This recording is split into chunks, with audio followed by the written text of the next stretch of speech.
दादो press club में press conference से खिताब करते हुए दादो शहर के गांव सरदार आशिक अली ज़नौर के रिहायशी मजहर हुसैन चन्ना और उनके भाई निसार अहमद चन्ना ने इल्ज़ाम आयद किया कि उनके साथ प्लाट फरोख्त के नाम पर संगीन फराड किया गया है।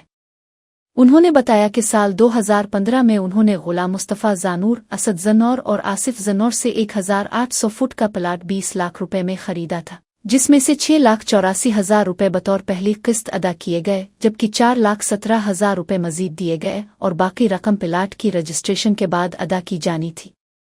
ताहम प्लाट मालिकान ने मुबैना तौर पर वही प्लाट दोबारा फरोख्त करके पुलिस जमादार सुनहारो सुमरू को दे दिया। मुतासिरा शहरी का कहना था कि अब ना तो उन्हें प्लाट दिया जा रहा है और ना ही जमा कराई गई रकम वापस की जा रही है, बल्कि उन्हें जान से मारने की धमकियां भी दी जा रही है, जिसके बाइस वो शदीद ज़हनी अजियत का शिकार है। मजहर हुसैन चन्ना ने कहा कि वो एक गरीब आदमी हैं और अपनी जमा पूंजी लगाकर घर बनाने का ख्वाब देख रहे थे, मगर उनके साथ बड़ा धोखा किया गया।